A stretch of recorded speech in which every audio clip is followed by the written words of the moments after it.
Cerno, une anti-enquête. Épisode 133. Bonsoir Julien. Je voulais te donner de mes nouvelles justement parce que je me suis entendue dans l'épisode 131. Alors, encore une petite surprise. Merci. Je fais partie maintenant du podcast. Les gens s'inquiètent pour moi. Ils font des nouvelles, donc c'est vraiment apprécié. Mais justement, je voulais dire, ça va bien. Tout rentre dans l'ordre. On s'habitue là avec... on a moins de lumière puis tout ça, donc c'est un peu difficile là, des fois pour le corps, la tête, le cerveau. Mais c'est ça, on s'y fait. Nous, on est tombé dans le froid, dans les moins ici à Montréal, au Québec. Donc, il fait froid, mais ça va. On tient le coup. Donc voilà. Alors, gros bisous à vous, à tout le monde. Ciao! Il est 19h15. Je vais rentrer dans le centre-ville. Il y a un autre lieu, un lieu nocturne, où je voudrais aller. C'est une boîte de nuit qui s'appelait le Tilt, et où Paulin et Mathurin se sont produits à la fin de l'année 1984, après la première vague de meurtres. Et demain, j'ai rendez-vous avec le beau-père de Bérénice, qui va me raconter sa version des Roudoudous. Je remonte la Garonne. La nuit tombe sur Toulouse. Vous êtes le livreur ? Moi ? Chérie, ne crois pas que je t'aime pas, je t'aime de tout mon cœur. C'est un tueur, c'est un menteur. Il me faisait peur. On me fait rentrer dans un garage, je voudrais savoir qu'est-ce qui se passe dans le moteur. Je suis né garçon par erreur. À Paris, escalade dans l'horreur. Elles sont toutes mortes d'ailleurs.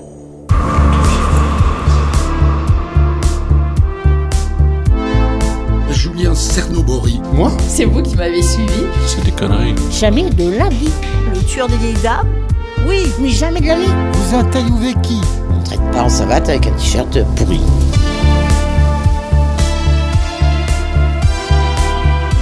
La vie, c'est la matière devenue folle. Au bout de la rue Pajol, c'est cool. On rigole. Est-ce que tu peux me montrer les casseroles ? Hier, les policiers ont découvert qu'il était déjà fiché, notamment pour vol. J'étais folle. Cerno. Toutes les polices de Paris étaient à ses trousses. Faut s'entourer de choses douces.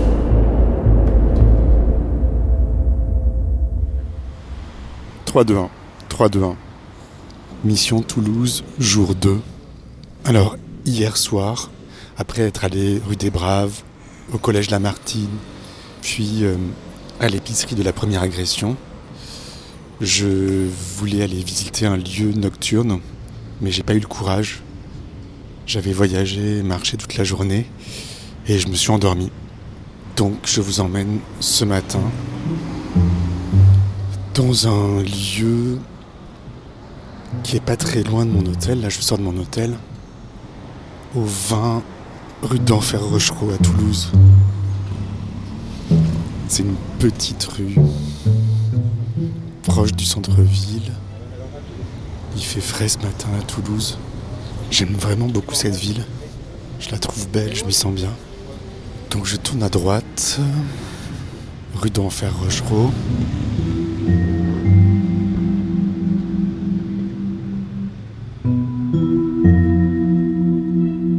Donc, au numéro 20 de cette rue, vers lequel je me dirige, il y avait autrefois une discothèque qui s'appelait le Tilt, où Paulin et Mathurin ont donné un spectacle de travestis. Tiens, il y a un chat qui sort d'une grille, un chat noir et blanc. Pardon.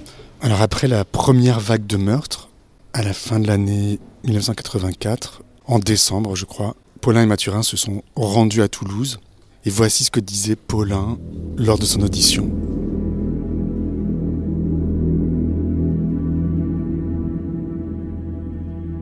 À la suite de cette série d'agressions, j'ai appris par les médias que nos signalements et nos empreintes étaient en possession de la police. Nous avons décidé de quitter la capitale et nous nous sommes rendus à Toulouse où nous avons monté un spectacle.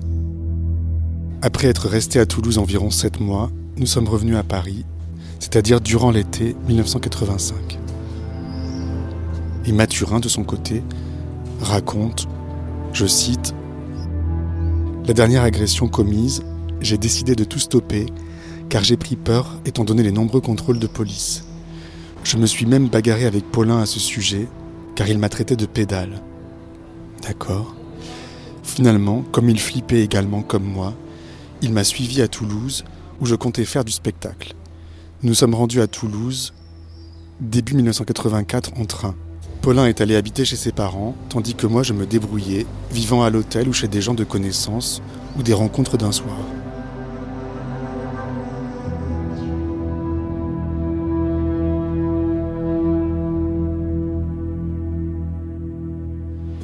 Bon, sur les dates, tout s'en mêle un petit peu. Rien n'est très précis. Et alors dans un tableau dressé par le commissaire laitier qui cherchait à établir l'emploi du temps des deux tueurs pendant toute la période, 84-87, j'ai pu lire ceci. Ils signent un contrat avec l'agence Mustang à Toulouse pour un spectacle de travesti à la discothèque Tilt. Ils touchent chacun un cachet de 1500 francs. Ils donnent un nouveau spectacle de travesti à la discothèque Le Cobra à Toulouse. Ils donnent un nouveau spectacle au Tilt, genre soirée étudiante. Ils ne rentrent pas dans leurs frais. Vous avez atteint votre destination. Ben voilà, je suis devant. C'est fermé, sans surprise. Il y a 2 grilles, ça a l'air assez grand comme endroit. C'est peint en noir. Et évidemment, la boîte a changé de nom. Et aujourd'hui, ça s'appelle Magma. Ça a l'air assez sinistre, comme ça, vu de jour, avec ces grandes grilles noires, ces énormes clims. Juste à côté, il y a une résidence étudiante qui s'appelle Les Belles Années.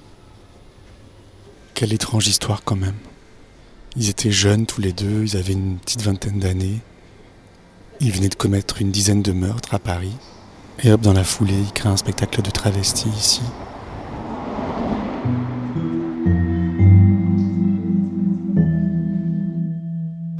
En face, il y a un supermarché asiatique. Juste à côté, une pâtisserie bobo qui s'appelle D'Essence. Il y a une inscription sur le mur, Stop Génocide. Alors au moment où ils ont donné ces spectacles de travestis, les 2 tueurs, contrairement à ce qu'a pu affirmer Mathurin apparemment, logeaient dans un hôtel, l'hôtel Rémusat. Je vais aller voir, c'est juste à côté d'ici. Je continue mon chemin vers la rue Rémusat. Il y a une manifestation pour Gaza.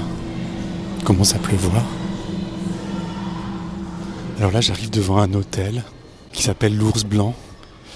Et j'ai vu aussi dans le dossier qu'ils ont logé d'abord à l'hôtel Rémusat et ensuite dans cet hôtel, l'Ours Blanc. Ben voilà, il existe toujours. C'est un hôtel 2 étoiles. Il y a les tarifs qui sont affichés. Ours Blanc, Victor Hugo. Chambre single, 79 €. Chambre standard, 86 €. Chambre supérieure, 96 €. Petit déjeuner, 8 €. Donc ils étaient juste à côté du Tilt.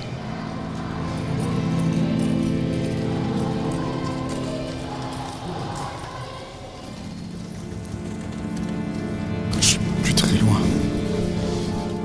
Voilà, je suis rue de Rémusat. C'est une rue qui va vers la place du Capitole. Et voilà, je suis devant le numéro 4. Et il n'y a plus d'hôtel.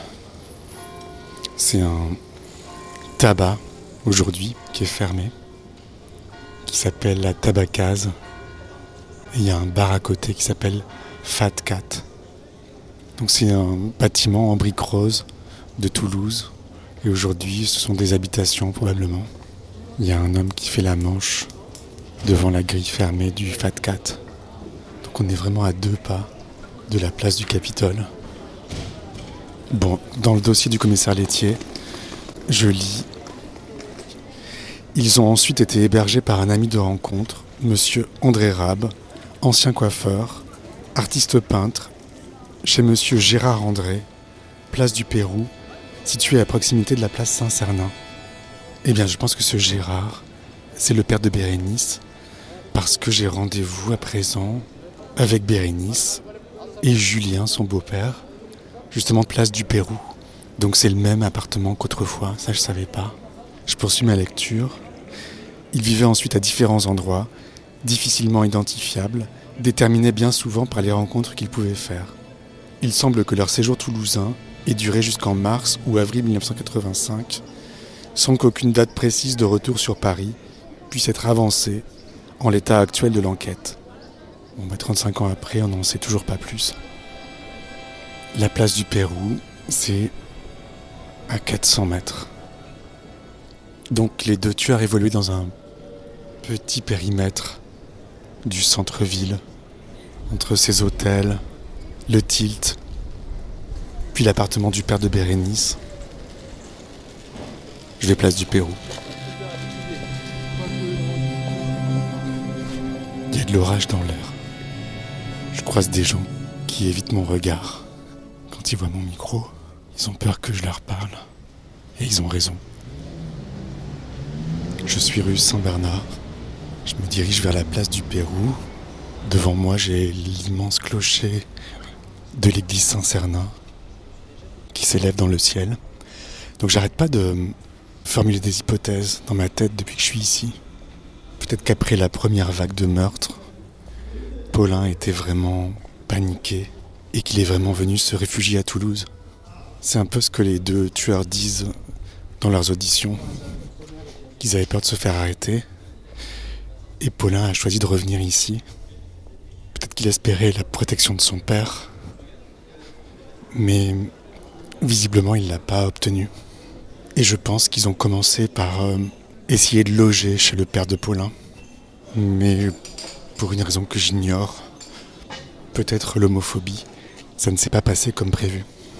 Et ils ont été mis dehors. Et c'est pour ça qu'ils sont allés d'hôtel en hôtel. Hôtel Rémusat, hôtel de l'Ours Blanc. Et ensuite, chez Julien et Gérard, le père de Bérénice, pour trouver un hébergement. En tout cas, en produisant des spectacles, dans des discothèques comme le Tilt ou le Cobra, c'est comme s'ils avaient essayé de se reconvertir. Comme s'ils voulaient effacer leur meurtre et essayer de faire quelque chose de leur vie. Mais encore une fois, ça n'a pas dû se passer comme prévu. Bérénice me disait, quand je suis allé la voir chez elle, qu'ils s'étaient fait voler leurs affaires de spectacle. Est-ce que c'était une excuse ? J'en sais rien. Peut-être que Julien va pouvoir m'éclairer là-dessus. La cloche de l'église Saint-Cernin indique 3 heures de l'après-midi. J'oblique à droite. Je m'enfonce dans les rues qui environnent l'église. Cette ville, c'est comme un décor. Il y a beaucoup de gens qui prennent des cafés sur des terrasses. Je suis presque arrivé. Dans son dernier SMS, Bérénice m'a dit que Julien, son beau-père, avait une pensée virevoltante. On verra. Ah ben je suis place du Pérou. Ils sont là après 10 ans à l'aide demande ça, ils n'ont pas. Numéro 2, c'est une petite place qui ne ressemble pas à une place. Alors je viens de recevoir un message de Bérénice qui me dit « Hello Julien, il faudra que tu me bipes pour que je vienne t'ouvrir. » Je lui réponds. Je l'attends. Je la vois. Salut. Ça va ? Ça va et toi ? Oui. Elle grince cette porte. Elle a un beau bruit. Bah écoute, bienvenue. Merci. Montez. Ça va toi ? Ouais, ça va. C'est toujours un peu, quand je suis ici, c'est toujours un peu, tu sais, bah, c'est la famille quoi, donc c'est un autre monde. Puis tu vas voir, c'est un peu une famille particulière quoi. Donc. Ça c'est là où je vivais quand j'étais petite. Pardon ? C'est ici donc, que je vivais quand j'étais petite. Ça a changé ? Ça a un peu changé, ça a été tout refait, la cage d'escalier. Ça c'était un grenier par exemple, tu vois. Et nous, tout ça c'était chez nous à l'époque. Et là il y avait une vieille dame, comme je t'avais dit, mais je sais pas si elle était là à l'époque, des Roux-Doudou. Donc là en fait l'appartement a été réduit ? Ouais, maintenant il reste ça, et enfin toute cette partie-là.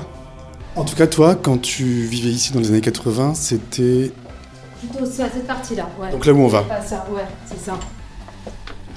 Ah oui. Dans ma chambre, ça a été plein de... Ça a été là, ça a été là.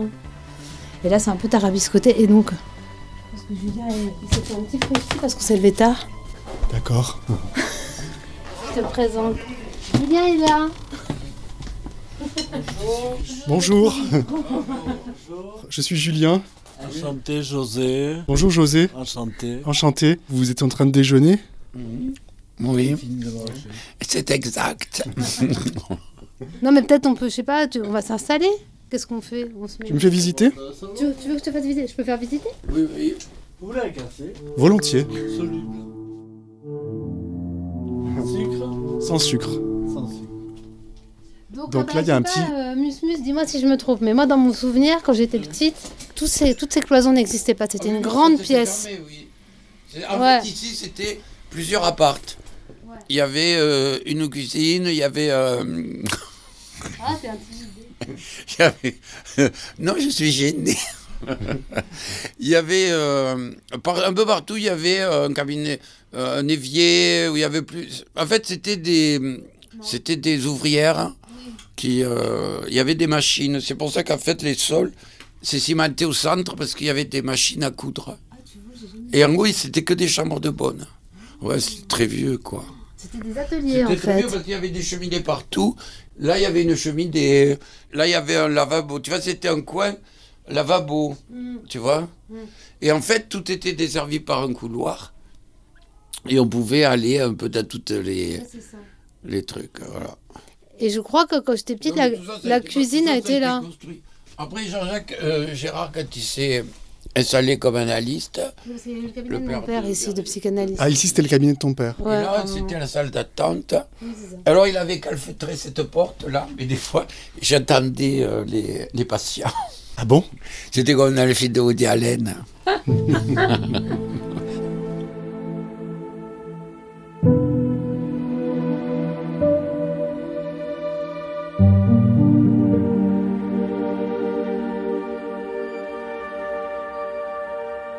En tout cas... Nous sommes des vieilles personnes. Pour moi, pour mon cas, nous avons beaucoup de vécu. Beaucoup de vécu? Oui. Ben oui, quand même. J'ai fêté mes 66 printemps il y a un mois. Ça fait beaucoup? Ça fait beaucoup. Ah oui, ça fait beaucoup. Ça, on en parlait, oui, ça fait beaucoup quand même. Enfin, ça fait beaucoup. Je disais qu'à un moment, c'était plutôt l'âge qui m'oubliait, mais là, maintenant, il ne m'oublie pas. Là, maintenant, c'est mon âge qui me rappelle à moi, quoi. Comment il se rappelle à vous? Ben, justement, par ce qu'on fait là, actuellement, les souvenirs, peut-être. Ouais, les souvenirs. Souvenirs, oui. Tu pourrais nous faire un thé? Je fais un café pour le monsieur. Un thé de bon thé. Moi, Mus, je pense que ma première chambre, c'était là, non? Ouais. Ça, je crois que c'était ma première chambre. Donc, là, on passe sous un rideau. J'avais mis tout le tissu comme ça. Une nuit, j'avais ça. Tu sais, c'était Jeep qui avait porté ça. Parce qu'en fait, je peignais dans cette pièce. Et tout était, comme je projetais la peinture, il y avait la peinture partout. Alors j'avais tout. Donc là, ce sont des murs qui sont habillés d'un tissu très sombre. Oh, c'est bleu. En fait, c'est pas noir, c'est bleu. Ouais, c'est bleu. Bleu nuit. Il avait dû piquer ça, tu sais, dans une usine. Il est arrivé une nuit avec un rouleau énorme de tissu et j'avais une agrafeuse. Et mon truc, ça avait été de ne pas couper le tissu, de draper. Je ne pourrais plus le faire maintenant. De monter sur une échelle, je meurs, quoi. Je tombe, je me casse la tête. Et tu sais que ton père, il ne franchissait jamais je me suis aperçu de ça, la porte. Il n'entrait jamais ici? Il n'entrait jamais, mais je te crois que ça l'angoissait, le noir. Ah oui. Un jour, il m'avait dit les rideaux et tout. J'aime pas les rideaux, il m'avait dit, il y a des gens qui peuvent se cacher derrière. Il était psychanalyste, c'est pour ça. Et alors, comment on peut décrire le décor? Il y a des guirlandes partout, des tissus, des cadres, des objets, des tapis. Ouais, c'est pas trop cabinet de curiosité. Maintenant, c'est à la mode, cabinet de curiosité. Mais c'est un peu des trucs qu'on m'a amené aussi. Comme je transformais des choses, des objets, quand je faisais pour le théâtre. Les gens, ils m'amenaient tous les trucs qu'ils jetaient pas. Ils les amenaient. Il y a la poussière. Ça, hein, par exemple... C'est des poupées, quoi. Non, mais elles deviennent comme si elles étaient mortes depuis. C'est vrai que c'est un peu macabre. Leur petit cercueil. Oh, mais la poupée, j'en fabrique des poupées. Mais la poupée, c'est un côté macabre. Hein. Moi, j'ai toujours trouvé. Hein. D'ailleurs, ils ont utilisé ça dans les films, tu sais, Stephen King, tout ça. C'est la poupée qui tue. Ouais, non, c'est vrai que ça. Et ça, c'est une... Ma sœur, la première poupée que j'ai eue, Barbie, c'était à ma sœur, et c'était celle-ci, mais qui était rousse. Alors là, il n'y a pas de lumière. on traverse un couloir. Mais avec la torche, ah c'est marrant, avec la torche. On t'allume une torche. Qu'est-ce qu'il exprime cet appartement ? Oh, moi, je peux pas le dire. Je pense que c'est un peu comme... je transporte un peu ma coquille, comme une tortue, quoi. C'est vrai, c'est mon habitat. On peut se tutoyer ? Oui. Moi, alors, tutoiement ou vouvoiement, tu vois. Donc tu dis que c'est ta coquille que tu transportes. Et c'est ta coquille ici, que tu transportes pas du coup. Plus que... Ouais, un peu partout, parce que... Ouais, c'est-à-dire que je reste beaucoup dedans aussi. Tu sors pas beaucoup ? Pas tout le monde. Puis là, depuis que j'ai des problèmes de santé, j'ai un peu de mal enfin, j'ai un peu de douleurs au niveau quand je marche. Donc, c'est vrai que je reste plus dedans, quoi. Voilà, donc quand on reste dedans, c'est sûr. Puis de peindre, on fabrique toujours des trucs.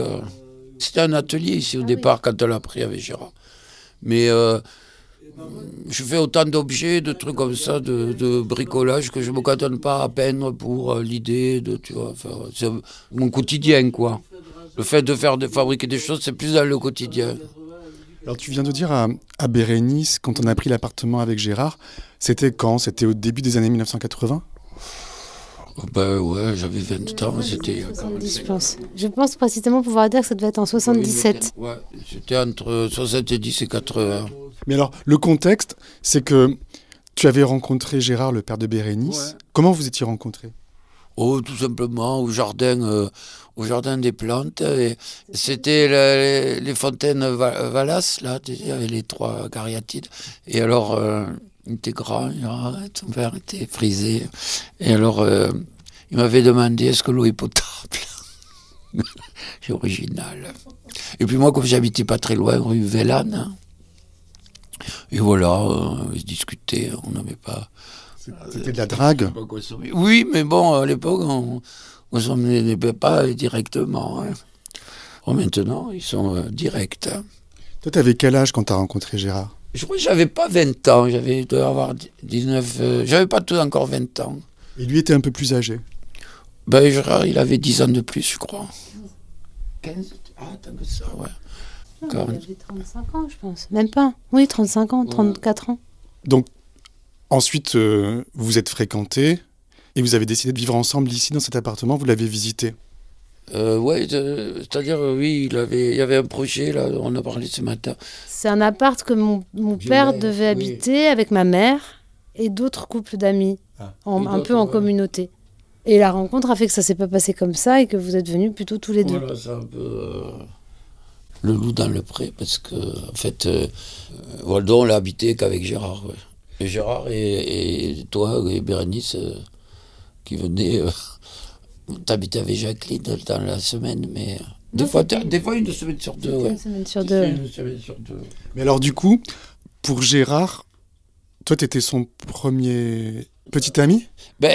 Oui. Alors Bérénice me disait non, je pense quand même que je crois.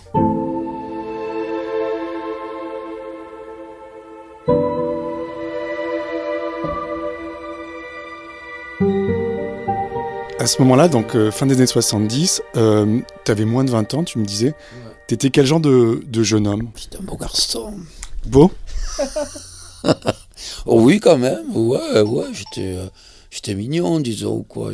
À part que je trouve, il y a des photos, là, il y a quelques photos. Moi, j'aime pas les photos. Ouais, je trouve, ces photos, je trouve que j'avais un regard...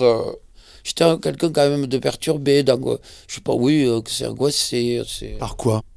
Oh, par plein de choses qu'après se sont dénouées avec une thérapie, un début d'analyse, mais perturbé par la mort déjà d'une sœur, donc fantasmatiquement j'ai pris la place pour ma mère.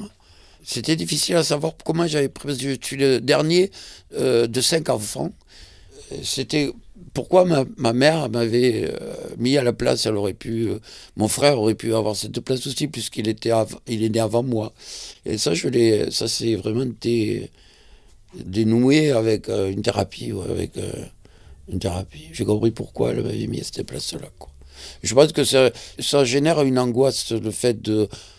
Il y a un climat de morbidité. Il y avait quelque chose il y avait une morbidité, quoi, tu vois. Et qui avait d'ailleurs une morbidité qui m'a beaucoup servi dans la créativité, par exemple. Je faisais des petites sculptures comme des momies à un moment. Dans les années 80, c'était très sombre. C'était très sombre, très noir. Et... On n'inventait rien, oui. C'était la compagnie Sakajuku. On avait vu le premier spectacle avec Echo. C'était le début de l'exploitation du théâtre No et de la danse Butoh en Europe. Ouais, Butoh, ouais. C'est l'après-punk qui arrive en France avec une vague froide pour une minorité d'adolescents. C'était assez subversif et avant-garde, quoi.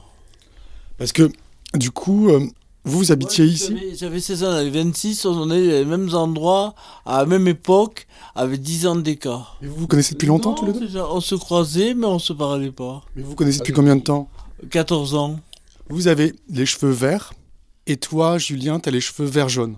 Non, parce que je suis coiffeur à la base. Alors, je sais que si on met du rouge sur du bleu, ça fait une espèce de machin comme ça. Ouais. Ah bon ? Et ça, c'est ce qu'on redoutait le plus en coiffure.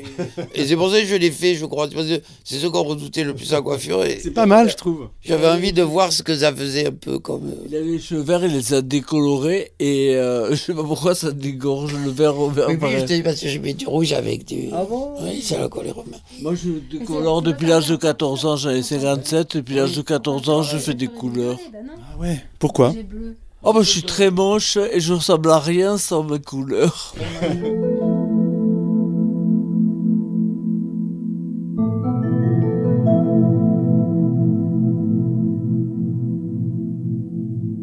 Alors du coup, toi Julien, donc moins de 20 ans, mignon, angoissé, tu rencontres Gérard. Ouais. T'es tombé amoureux de Gérard ? Ben, moi j'ai eu l'impression, alors amoureux, oui certainement, mais... En fait, ce terme d'amoureux, je pense que c'est quelque chose qui m'était un peu étranger. J'arrivais pas trop à définir ce que ça voulait dire amoureux. Et c'est que quand j'ai rencontré José, il y a plus de 10 ans, que je crois que j'ai... je pense, oui, que j'étais amoureux. Mais après, les autres relations, parce que j'ai eu 2-3 relations, j'ai toujours eu des relations assez longues, quoi, quand même. Alors, j'ai réalisé après que certainement j'avais été amoureux avec Gérard. Vous êtes ensemble tous les deux avec José ? Oui. Mais on s'est rencontrés grâce à ce tatouage. Quel tatouage ? Donc tu me montres un tatouage sur ta poitrine. Berlinois, et personne ne connaît, et c'est le seul qui arrivait à mettre un nom dessus.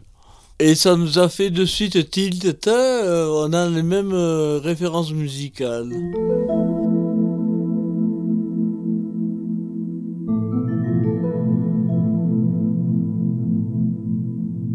Oui, Gérard, je pense que j'étais amoureux, oui.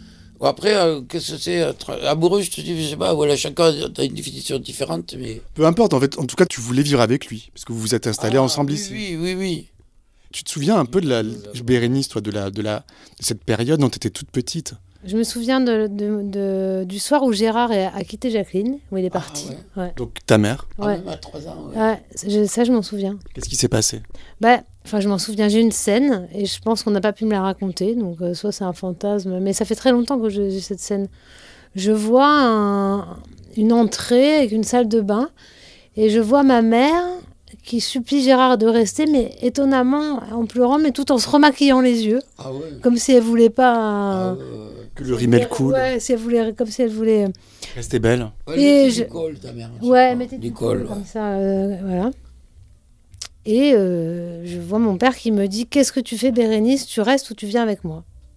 Et moi, je me sentais complètement désemparée. Je me souviens de ça. Et qu'est-ce que tu as fait ? T'es restée ou t'es partie ? Je sais pas.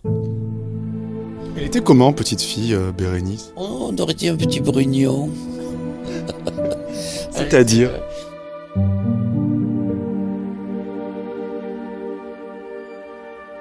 Elle était toute rondelette, mignonne, petite brune avec la pommade, des petits yeux d'olive. Et tous les trois étaient au même concert de Cure en 85 au Palais des Sports. Ouais, c'est plus vieux ça, mais oui. Ah ouais. Alors ça veut dire quoi? Ça veut dire que ce que tu dis là, un petit brugnon, il y a de l'affection dans ce que tu dis. Ah ben oui, quand même, ma perrée. Vous aviez quelle relation, tous les deux? Bon, moi, c'est vrai, j'étais jeune, en plus, je crois qu'à la fois, mentalement, physiquement, je faisais plus jeune que mon âge, même à 20 ans. Et en fait, ouais, maintenant, je la verrais plus comme ma fille, à la limite.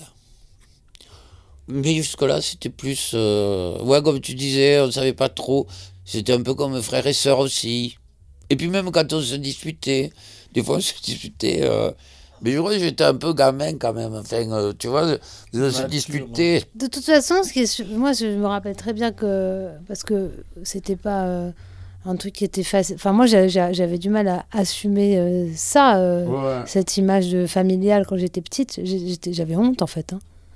Ah ouais. Ouais. Oui, parce que c'était pas répandu comme maintenant. On parle tellement d'homoparentalité. D'ailleurs, ton film, il traitait de ça. Mais ouais, c'était quand même beaucoup moins répandu, même si c'était, on peut dire, c'était une société, on commençait... Alors, ce qui était plus répandu, on en parlait aussi, peut-être la bisexualité, ouais, peut-être plus la bisexualité. D'ailleurs, c'est-à-dire que la bisexualité était plus répandue. Ah ouais. J'ai l'impression que, je sais pas, quand j'ai connu Gérard, il me paraissait comme étant bisexuel. José, pourtant, qui est plus jeune aussi, mais... je crois qu'aujourd'hui, voilà. À faire avancer, à donner un coup de poing dans le. Oui, c'est vrai, ouais. Sur la fourmilière. Quoi donc, qui? David Bowie. Oui, David Bowie, oui, parce que bien sûr, il a appartenu à toutes les époques. Alors. L'ambiguïté. Dans les années 75, il y avait une façon de s'habiller excentrique et on pouvait s'habiller un homme pouvait s'habiller en femme avec des cheveux longs à couleur aînée. Avec une veste en daim, ça passait très bien.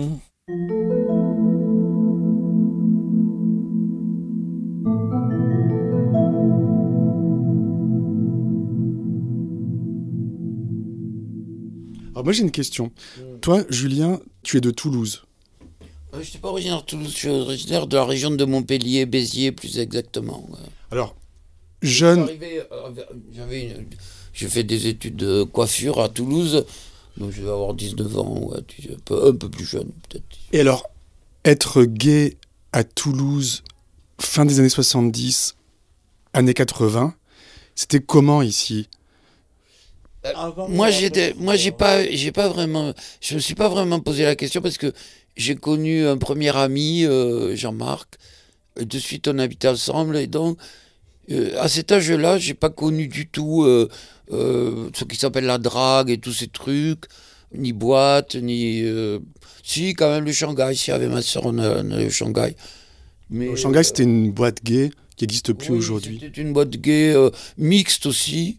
Avant, il y avait le bikini, mais il y avait le Broadway qui était ouvert dans les années 70, qui était musicalement plus intéressante. D'abord, il n'y avait pas de backroom. Et qui attirait une clientèle élitiste.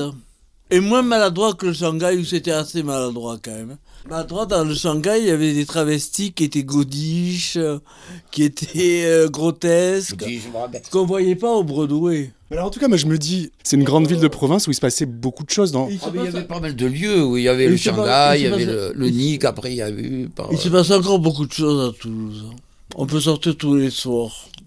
Moi j'étais hétéro, donc j'ai du mal à parler d'homosexualité. Et... Je suis plus jeune, mais je sortais en même temps que Julien, on avait les mêmes endroits, dans les mêmes années. C'est vrai, oui, c'est vrai. Ouais. Alors tu dis que tu sortais pas, Julien. Tu dis que tu sortais pas. Ah non, je sortais pas. Non, je sortais pas dans le sens. Non, si, bien sûr, j'aimais, par exemple, tu vois, je parlais de il y avait des spectacles aussi. Il y avait des spectacles de performance. Mais ce que je voulais dire, c'est que sortir, c'était pas synonyme de sexe, quoi. Non. Ah, ok, d'accord. Tu vois, je voulais dire que c'était pas synonyme de sexe, c'était sortir comme j'allais aussi au Père Bacchus. Voilà. J'allais au Père Bacchus, au truc, on allait aussi au Shanghai. Mais il n'y avait pas ce côté... D'ailleurs, il n'y avait pas au Shanghai, il n'y avait pas... Je ne me rappelle pas qu'il y ait eu de backroom, de trucs comme ça. Mais il y avait un resto, au Shanghai, il y avait un resto, au rez-de-chaussée, il y avait un resto. Ouais, quand même, et on mangeait des frites.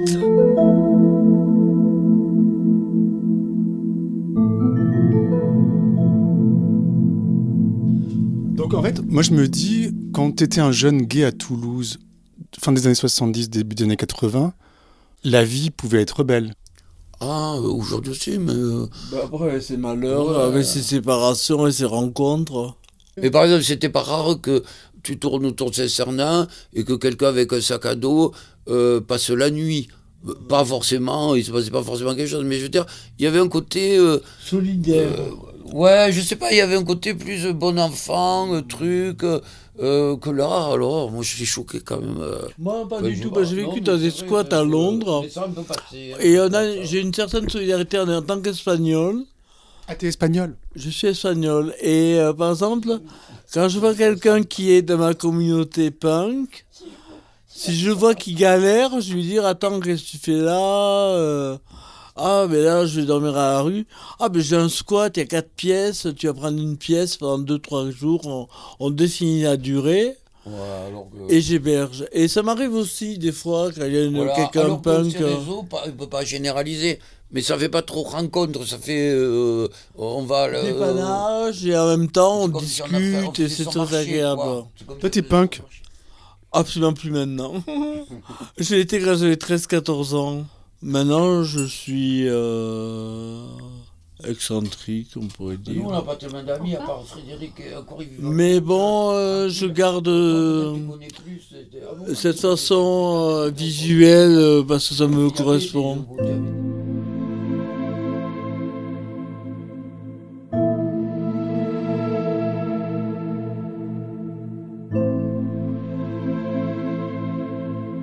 Alors, J'en reviens à cet appartement. Donc, vous avez emménagé ensemble. Et c'était un appartement, d'après un peu ce que tu me dis, un peu communautaire quand même. Vous accueilliez beaucoup de gens ici? Avec Gérard, on faisait des rencontres. Parfois, il y avait des garçons comme ça qu'on rencontrait. Ça restait quelques jours, tu vois. Donc, tu veux dire qu'il y avait des garçons qui passaient? Vous aviez des amants? Ouais, mais c'est le truc hyper courant, ça. Je sais pas, c'est tellement courant, quoi. C'était le truc vachement courant, ouais, c'est vrai, quoi. Et Thierry Paulin et Jean-Thierry Mathurin, alors?